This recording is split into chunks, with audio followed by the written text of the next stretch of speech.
Hello students, ये video में अब हम कुछ और क्वेश्चंस के सॉल्यूशंस ले रहे हैं मैथमेटिकल टूल्स के। ठीक है ना। एक्सरसाइज 1 पार्ट 1 एफ सेक्शन तक पिछले वीडियो में हो चुका था। अब मैं एफ से आगे ले रहा हूँ, तो जी सेक्शन पे हम आते हैं। तो जी सेक्शन का जो फर्स्ट क्वेश्चन है G1,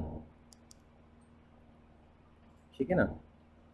शीट आपके पास होनी चाहिए, है ना। तो मैं यहाँ पर शॉर्ट में क्वेश्चन लिख रहा हूँ, पूरा पूरा क्वेश्चन मैं नहीं लिख रहा हूँ, लैंग्वेज में दिया हुआ है। हमें दिया हुआ है A area is equal to pi r square, area of circle.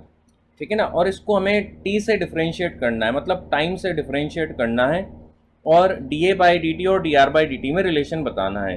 तो हम क्या कर रहे हैं, इसको दोनों side L H S R H S दोनों साइड में मैं क्या कर रहा हूँ, मैं इसको टी से डिफ्रेंशिएट कर देता हूँ। तो D by D T of A is equal to pi D by D T of R square, ये आ जाएगा। तो अब ए का डिफ्रेंसिएशन तो कुछ होगा नहीं, ए का डिफ्रेंसिएशन ए के रेस्पेक्ट में करते तो 1 आ जाता, लेकिन हम किसके रेस्पेक्ट में कर रहे हैं, टी के रेस्पेक्ट में। तो बस इसको ऐसे d A by D t ही लिख दिया जाएगा। ठीक है ना। इसको हम और कुछ नहीं कर सकते, ये ऐसा ही रहेगा, पाई पाई रहेगा। अब आर स्क्वायर, तो आर स्क्वायर का अगर मैं आर के रेस्पेक्ट में करता तो 2r आ जाता, लेकिन आर का मैं टी के रेस्पेक्ट में कर रहा हूँ तो एक टर्म और आएगी D R by D T. तो ये हमारा आंसर हो जाएगा, यही हमारा आंसर है। इसमें D A by D T का मतलब क्या है, rate of change of area with time. D r by D T का मतलब है rate of change of radius with time. आया समझ में। तो ये जो फॉर्मूला बन करके आया है, ये हमें ये बता रहा है कि rate of change of area और rate of change of radius किस तरह से आपस में रिलेटेड है। समझ में आ रहा है। ठीक है ना। तो ये G1 का सॉल्यूशन हमारा हो गया। अब G2 क्वेश्चन हमें दिया हुआ है। G2 क्वेश्चन भी कुछ ऐसा ही है, लगभग सेम इसी पैटर्न का क्वेश्चन है। उसमें हमें दिया हुआ है surface area of sphere S is equal to 4 pi r square, और इसमें हमें d S by D t और d r by D t में रिलेशन बताना है। ठीक है, कोई दिक्कत नहीं है, बता देते हैं। तो यहाँ पर फिर से मैं क्या करूँगा, डिफ्रेंशिएट करूँगा। D by D T of S is equal to 4 pi. अब आर स्क्वायर का डिफ्रेंशिएशन करना है मुझे, तो आर स्क्वायर का differentiation D by D T of R square. ठीक है ना। तो इसको मैं लिख सकता हूँ D S by D T is equal to 4 pi 2r dr by dt, which gives 8 pi r dr by dt. This is the answer, ये इसका आंसर होगा। तो G1 और G2 यहाँ पर हमारे दोनों क्वेश्चन सॉल्व हो गए। अब हम आगे बढ़ते हैं। तो अब H सेक्शन है, तो H1 क्वेश्चन में ले रहा हूँ यहाँ पर H1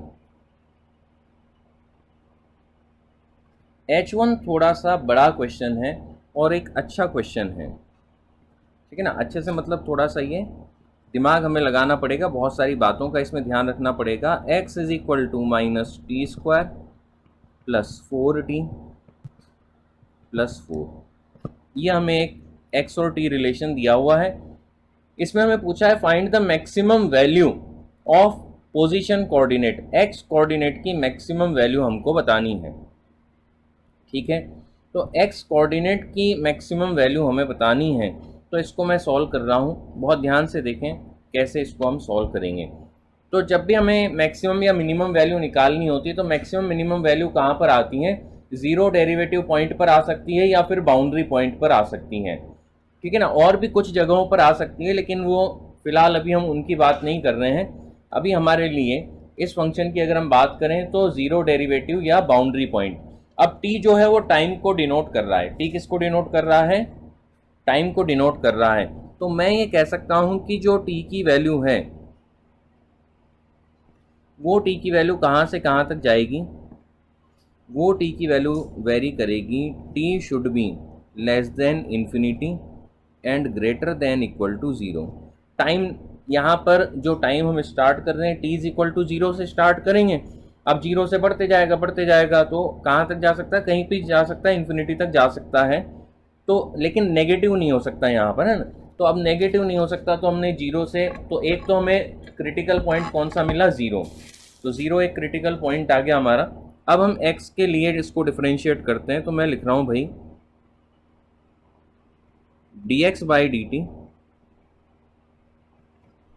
is equal to -2t plus 4। ये फर्स्ट डेरिवेटिव आ गया, जिसको मैंने ज़ीरो से इक्वेट किया तो मुझे एक और क्रिटिकल पॉइंट मिल गया t इज इक्वल टू 2। ठीक है, तो मेरे पास दो क्रिटिकल पॉइंट हो गए। कौन कौन से क्रिटिकल पॉइंट हो गए, एक तो हो गया 0, एक हो गया 2। ये दो क्रिटिकल पॉइंट हो गए। नेक्स्ट अब मेरे पास एक काम मुझे करना पड़ेगा कि मुझे सेकंड डेरिवेटिव सॉल्व करना पड़ेगा। तो सेकंड डेरिवेटिव मैं इसका सॉल्व कर रहा हूँ। d2 x बाय dt2, वो कैसा आ जाएगा, -2। नेगेटिव आया मतलब लेस देन ज़ीरो आया। लेस देन ज़ीरो का मतलब है इसका जो सेंटर ऑफ कर्वेचर होगा वो कैसा होगा, ग्राफ के नीचे होगा। इट एम्प्लाइज ये जो है ये x यहाँ पर जो क्या है, यहाँ पर मैक्सिमा बनेगा। ठीक है ना, यहाँ पर क्या बन जाएगा, मैक्सिमम वैल्यू हमको मिल जाएगी। तो अब हमें क्या पूछा है, अब हमें पूछा है मैक्सिमम वैल्यू पूछिए। तो कहाँ पर आ रही है मैक्सिमम वैल्यू, देखो t इज इक्वल टू 2 पर फर्स्ट डेरिवेटिव 0 है और सेकंड डेरिवेटिव नेगेटिव है। तो t इज इक्वल टू 2 क्या हो गया, पॉइंट ऑफ मैक्सिमा हो गया। अब हम जो भी हमारे क्रिटिकल पॉइंट्स आए थे उन पर वैल्यू हम सॉल्व कर लेते हैं।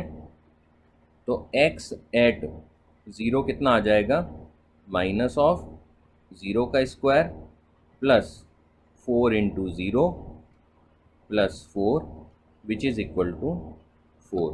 और दूसरा जो x 2 है, t इज इक्वल टू 2 पर माइनस 2 का स्क्वायर प्लस 4 इंटू 2 प्लस 4। तो ये कितना आ जाएगा, ये आ जाएगा -4 plus 8 plus 4 which is equal to 8। ठीक है ना। तो x मैक्स, x की मैक्सिमम वैल्यू कितनी है, at x is equal to 2 है और वो कितनी है, 8। ये हमारा इसका आंसर हो गया। x is equal to infinity पर भी वैसे हमको चेक करना चाहिए क्योंकि वो भी एक बाउंड्री पॉइंट है। तो x is equal to infinity पर माइनस इन्फिनिटी का square plus 4 into infinity plus 4, जो कि कैसा आ जाएगा, टेंस टू माइनस इन्फिनिटी। ठीक है ना। जब भी हम x की वैल्यू, किसी भी वेरिएबल की वैल्यू इनफाइनाइट रखते हैं तो इनफाइनाइट रखने पर क्या होता है, जैसे मान लो ये फंक्शन किस में, t में है, तो t की सबसे बड़ी पावर कितनी है, 2। t की सबसे बड़ी पावर कितनी है, 2 है। अब उसका जो कोफिशिएंट है वो कैसा है, नेगेटिव। उसका कोफिशिएंट नेगेटिव है तो सबसे बड़ी पावर वाला जो होता है ना, वही डिसाइड करता है कि प्लस इन्फिनिटी या माइनस इन्फिनिटी पर वैल्यू कैसी आएगी। आए समझ में। तो इन्फिनिटी का स्क्वायर इन्फिनिटी से कैसा है, बहुत बहुत बड़ा है। इसको नोट कर लो पॉज करके, फिर हम नेक्स्ट क्वेश्चन लेंगे। नेक्स्ट क्वेश्चन है हमारा H2। ये भी मैक्सिमा मिनिमा का क्वेश्चन है, थोड़ा बड़ा क्वेश्चन है। मैं इसको सॉल्व कर रहा हूँ। यहाँ पर हमें एक फंक्शन दिया है जो कि क्यूबिक है, 2x cube minus 15x square, ये 5 है, 15x स्क्वायर प्लस 36 प्लस 11। अब देखो सबसे पहले तो ये फंक्शन थोड़ा सा बड़ा है, ठीक है ना, तो इसका डिफ्रेंसिएशन भी थोड़ा बड़ा होगा, फिर जब हम वैल्यू पुट करेंगे तब भी बड़ा होगा, ठीक है ना। तो अब सबसे पहला काम क्या है, इसमें हमको पूछा है, इसमें मैक्सिमा मिनिमा नहीं पूछा है, at the point of maximum and minimum value पूछिए। Point of maximum and minimum क्या होते हैं, जहाँ पर डेरिवेटिव 0 हो। तो यहाँ पर हालांकि इसकी लैंग्वेज थोड़ी सी और क्लियर होनी चाहिए थी, पर फिर भी हम क्वेश्चन का इंटेंशन समझते हुए इसको सॉल्व कर रहे हैं। तो D Y by D X, जिसको हम चाहें तो शॉर्ट में वाई डैश भी लिख सकते हैं, ये हो जाएगा 2x क्यूब का derivative 3x square minus 15x square का डेरिवेटिव 2x। ठीक है, अच्छा ये 36x है, सॉरी है, प्लस 36x का डेरिवेटिव 36 और 11 का 0। तो अब यहाँ पर मेरे पास कितना आ गया, मेरे पास आ गया 6x² माइनस 30x प्लस 36, जिसको मैं इक्वेट करूँगा 0 से, है ना, क्योंकि फर्स्ट डेरिवेटिव मुझे 0 करना है क्रिटिकल पॉइंट्स मालूम करने के लिए। तो यहाँ से मुझे मिल जाएगा, क्या मिल जाएगा, x² minus 5x plus 6 is equal to 0। Quadratic बन गई। इस क्वाड्रेटिक को मैं ऐसे लिख सकता हूँ -2x माइनस 3x प्लस 6, ठीक है ना। तो इनका प्रोडक्ट क्या आ गया, प्रोडक्ट तो 6x² आ गया और सम आ गया -5x इज इक्वल टू 0। तो यहाँ से मुझे सॉल्यूशन मिल गया x माइनस 2 और x minus 3 is equal to 0। तो यहाँ से आ जाएगा x इज इक्वल टू 2 और x इज इक्वल टू 3। ये आ गया। दो क्रिटिकल पॉइंट हमारे पास आ गए, दो क्रिटिकल पॉइंट आ गए, 2 और 3। अब इन दो क्रिटिकल पॉइंट पर सेकंड डेरिवेटिव मैं सॉल्व करना चाहता हूँ,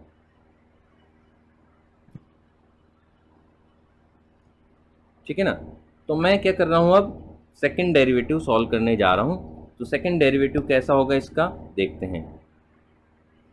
d2y बाय dx2, जिसकी वैल्यू कितनी होगी, इसका डिफरेंशिएशन कर रहे हैं, ठीक है ना, 6x² माइनस 30x का। तो 6x² का कितना हो जाएगा, 6 इंटू 2x माइनस 30, ये आ जाएगा, which is equal to 12x minus 30। ये आ गया भाई, है ना। अब इसको मैं शॉर्ट में y डबल डैश लिख देता हूँ। तो y डबल डैश मैंने चेक किया,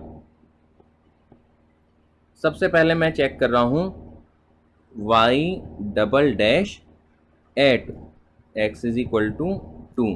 तो x इज इक्वल टू 2 पर कितना आ जाएगा, 12 into 2 minus 30 which is equal to 24 minus 30 minus 6 आ गया। -6 कैसा है, लेस देन 0। तो लेस देन 0 का मतलब क्या है, कर्वेचर कैसा होगा, ऐसा होगा। तो ये मैक्सिमा हो गया, ठीक है ना। तो y एट 2 सॉल्व कर लेते हैं हम, क्योंकि point of maxima point of minima पर हमको पूछा है। तो y2 कितना हो जाएगा, 2 इंटू 2 का क्यूब माइनस 15 इंटू 2 का स्क्वायर प्लस 36 इंटू 2 प्लस 11, ये आ जाएगा। तो ये कितना हो गया, 16 माइनस 60 प्लस 72 प्लस 11, ठीक है। तो ये कितना आ जाएगा, इसकी वैल्यू आ जाएगी 16, 72 में से 60 गया तो 12 plus 11 which is equal to 62819 39 शायद ये आ जाएगा ना। कैलकुलेशन एक बार चेक कर लेना, वैसे तो सही होगी पर फिर भी एक बार हमें चेक कर लेनी चाहिए, है ना। अब इसके बाद और एक पार्ट बचा है, वो क्या है, y double dash at x is equal to 3। तो y double dash at x is equal to 3 कितना हो जाएगा, 12 into 3 minus 30 which is equal to plus 6। अब ये जो प्लस 6 आया ना, तो प्लस 6 कैसा है, ग्रेटर देन 0 है। तो ग्रेटर देन 0 है तो सेंटर ऑफ कर्वेचर कहाँ होगा, ऊपर होगा, मतलब ये कैसा होगा, मिनिमा होगा। तो मैं यहाँ पर सॉल्व कर रहा हूँ y3। तो y3 की वैल्यू कितनी हो जाएगी, 2 इंटू 3 का cube minus 15 into 3 square plus 36 into 3 plus 11, ठीक है ना।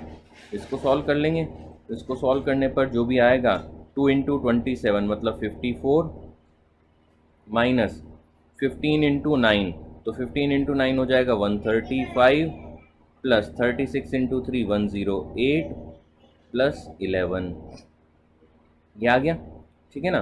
तो अब इसको मैं थोड़ा सॉल्व, देखो मुझे भी ऐसे तो करना पड़ेगा, 108 प्लस 11 प्लस 54, ठीक है, 12 1 3 13 7 173 में से 135 हमने सब्ट्रैक्ट किया, 13 में से 5 सब्ट्रैक्ट किया तो 8, और ये कितना बचा 6, 38, ये शायद आ जाएगा 38, पर स्टिल एक बार कैलकुलेशन को चेक कर लें, है ना, ठीक है। तो ये इसका आंसर हमारा आ जाएगा। पॉज करके इसको नोट कर लें, फिर हम आगे बढ़ते हैं।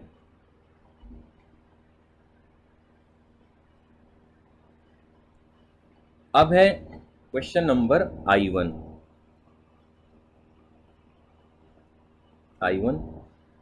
I1 में हमको दिया है y is equal to f u और u is equal to g x, ठीक है। और हमें पूछा है dy बाय dx, ठीक है। तो dy बाय dx हमें बताना है। तो I1 में जो हमें y की वैल्यू दी है y is equal to 2u³, ये I1 है ना। और u की वैल्यू मुझे दी है u is equal to 8x minus 1। तो मैं इसको ऐसे लिख सकता हूँ y is equal to 2, u की वैल्यू 8x माइनस 1 का क्यूब। चेन रूल लगा देंगे अब हम। तो चेन रूल कैसे लगेगा? सबसे पहले तो हमने क्या किया, 8x माइनस 1 किया, फिर उसका क्यूब कर दिया। अब मैं क्या करूँगा, सॉल्व करने के लिए बाहर से अंदर की तरफ जाऊँगा। तो dy बाय dx कितना आ जाएगा? 2 तो ऐसे कैसे ही रहेगा, कुछ का क्यूब है तो x क्यूब कितना होता है 3x स्क्वायर, तो ये कितना हो जाएगा 3 इंटू कुछ का स्क्वायर 8x माइनस 1, और फिर 8x माइनस 1 का डेरिवेटिव करेंगे तो 8x माइनस 1 का कितना हो जाएगा 8। तो ये कितना आ गया 8 3 ज़ा 24, 24 into 2 48, 8x minus 1 square. This is the answer of I1। अब इसके बाद हमें I2 दिया हुआ है, I2 को सॉल्व करते हैं। इसको नोट कर लो पॉज करके।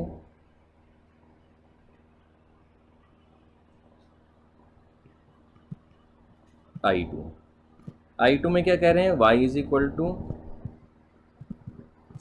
Sign u is equal to 3x plus 1, y is equal to sine 3x plus 1। ये बन गया भाई। अब मैं क्या चाहता हूँ, फिर से हम इसको डिफरेंशिएट करना चाहते हैं। तो सबसे पहले हमने 3x प्लस 1 किया, फिर उसका साइन ले लिया। चेन रूल लगाते वक्त हम क्या करेंगे, बाहर से अंदर की तरफ जाएंगे। dy बाई dx सबसे पहले क्या दिख रहा है, साइन कुछ, तो साइन कुछ का कॉस कुछ, कॉस 3x प्लस 1, फिर 3x प्लस 1 का करेंगे तो 3 आ जाएगा। तो कितना मिल जाएगा हमको, 3 cos 3x plus 1 is the answer. ये इसका डिफ्रेंसिएशन आ जाएगा, ठीक है। I2 हो गया। I3 पर आ जाते हैं।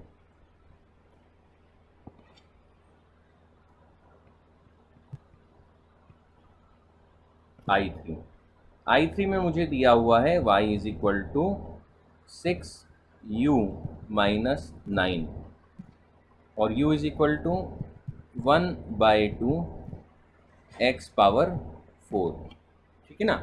अब इसको मैं I3 और I4 को दूसरे तरह से कर रहा हूँ। वैसे भी कर सकते हैं जैसे हमने अभी I1 I2 किए थे, ठीक है ना, चेन रूल से भी कर सकते हैं। बाकी dy बाई dx, ठीक है ना, किसी को हो सकता है क्लास में दूसरे तरह से कराया गया हो, तो मैं दूसरे मेथड से भी कर रहा हूँ। दूसरा मेथड नहीं है, वो एक ही मेथड है होने को, तो लिखने का तरीका अलग अलग है। तो dy बाई dx को मैं ऐसे लिख देता हूँ, dy बाई dx। अब मैंने क्या किया, इसमें dy के नीचे du लिख दिया और dx के ऊपर du लिख दिया। असल में ये चेन रूल का और उसको डिस्क्राइब करके लिखने का तरीका है, वही चेन रूल, ठीक है। तो अब मुझे दो डिफरेंशिएशन करने हैं यहाँ पर। कौन कौन से करने हैं, एक डिफरेंशिएशन तो ये वाला करना है और दूसरा डिफरेंशिएशन ये वाला करना है। तो मैं ऐसा लिख सकता हूँ dy बाई dx, तो dy बाई du, तो dy बाई du करूँगा, मतलब d by du of y कितना है 6u माइनस 9, और फिर क्या करना चाहते हैं हम, d by dx of u कितना है 1/2 x पावर 4। ऐसे भी कर सकते हैं और चेन रूल से भी इसको कर सकते हैं, ये भी चेन रूल ही है।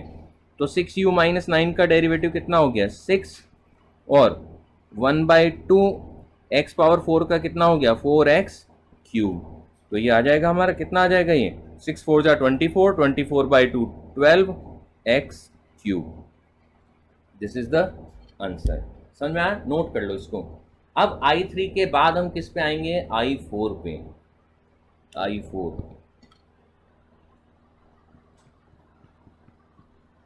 I4 में y is equal to cos u और u is equal to minus x/3। फिर से हम इसको कैसे कर रहे हैं, dy/dx को मैंने लिखा dy dx, ठीक है। और फिर हमने क्या किया, हमने इसके नीचे लिख दिया du और इसके ऊपर लिख दिया du, ठीक है, कोई फर्क नहीं पड़ा इसमें। अब ये दोनों डेरिवेटिव हमें सॉल्व करने हैं, तो इन दोनों डेरिवेटिव को हम सॉल्व करते हैं, ठीक है। तो इज इक्वल टू, अब dy/du कितना है, तो d/du ऑफ cos u ये आ जाएगा, इनटू d/dx ऑफ u कितना है माइनस x/3। इससे मुझे मिल जाएगा cos u का कितना होता है minus sine u dot minus x/3 का कितना हो जाएगा माइनस ऑफ 1/3, x का डिफरेंशिएशन 1, तो यहाँ से आ जाएगा 1/3 साइन u।